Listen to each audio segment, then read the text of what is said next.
સુરત શહેરમાં ગણપતિ વિસર્જનને લઈને ભક્તોમાં અનેરો ઉત્સાહ જોવા મળ્યો છે, જાણે આખું શહેર ભક્તિના રંગમાં રંગાયું છે। આજે વહેલી સવારથી ગણેશ વિસર્જન માટે લાઈનો લાગી હતી। 10 દિવસની ભક્તિ બાદ આજે ભક્તોએ બપ્પાને અશ્રુભીની વિદાય આપી હતી। ભાગળ 4 રસ્તા પાસે ગણેશ વિસર્જનની માટે લાઈન લાગી હતી। 10 દિવસના ભવ્ય અને ભક્તિભાવથી ભરપૂર ગણેશોત્સવના અંતિમ દિવસે સુરત શહેર ભક્તિ અને ઉત્સાહના અનોખોમાં રંગોમાં રંગાઈ ગયું છે। આજે ગણપતિ બાપાના વિસર્જનને લઈને શહેરમાં અનેરો ઉત્સાહ અને ભક્તિનું વાતાવરણ છવાયું છે।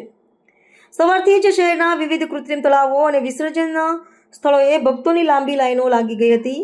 ભાગળ 4 રસ્તા સહિત શહેરના મુખ્ય વિસર્જન સ્થળોએ ભક્તોની ભીડ જોવા મળી।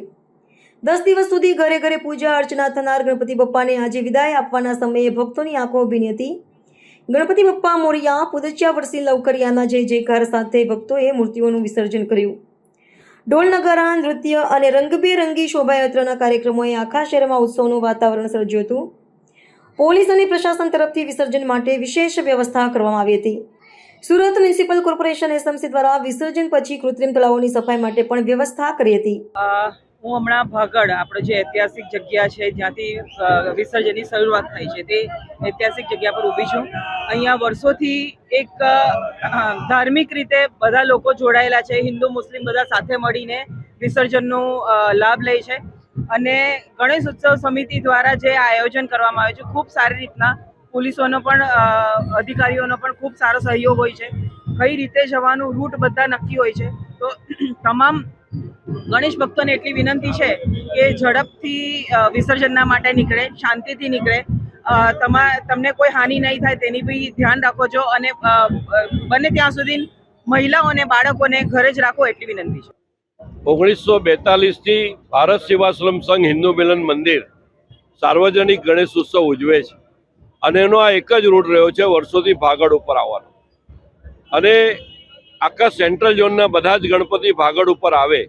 આ ભાગળનું ઐતિહાસિક સ્થળ છે જેની પર આપણે અત્યારે ભેગા થયા છે। અહીં ટૂંક સમયમાં સ્વામી અમરીશાનંદજી સાર્વજનિક ગણેશમાં જોડાશે, વિસર્જન યાત્રામાં જોડાશે, એમનું ભવ્ય સ્વાગત પણ કરવામાં આવશે। તો આજે મારી વિનંતી છે કે અત્યારે વરસાદ થંભી ગયો છે તો ઝડપભેર વિસર્જન પ્રક્રિયામાં તમામ ગણેશ આયોજકો નીકળે। રહી રાત બીજી કે એમને અભિનંદન આપીએ કે 9 દિવસ દરમિયાન ગણેશ ઉત્સવના માધ્યમથી રોજ અલગ અલગ થીમ ઉપર એમણે દેશભક્તિના સંસ્કારોનું સિંચન યુવાનોમાં થાય એવા ભરપૂર પ્રયત્ન કર્યા છે। તો એ બદલ તમામ ગણેશ આયોજકોને ખૂબ ખૂબ હૃદયપૂર્વકના અભિનંદન પાઠવું છું। અટલ આશ્રમ પારદેશ્વર મહાદેવ મંત્રી ભટુગીરીજી। મિત્રો, આજે ગણેશ ઉત્સવ સમિતિ દ્વારા આપ સર્વ ભાઈ ભક્તોનું અટલ આશ્રમ દ્વારા હાર્દિક સ્વાગત કરે છે। આવો મિત્રો, આજે વરસાદ નથી અને આજે વિસર્જન કરવાનું હોય ત્યારે બાપાની એવી કૃપા થઈ છે। સુરતને આંગણે આવો સુંદર અવસર હોય અને આપણા નિયમ અનુસાર પ્રમાણે આપણે એમનું વિસર્જન કરી અને શાંતિથી ઘરે આપણે જઈએ, કારણ કે આમાં મોટા પ્રોગ્રામો હોય એની અંદર ઘણીવાર દુર્ઘટના ઘટતી હોય અથવા તો કાંઈ પણ થતું હોય તો એના માટે આપણે જવાબદાર હોઈએ છીએ। એટલે આ કાર્યક્રમને સારો અને સફળ કરવા માટે દરેક ભાઈઓ મળીને સહકાર આપી અને આ સુંદર આયોજનને પાર પાડે।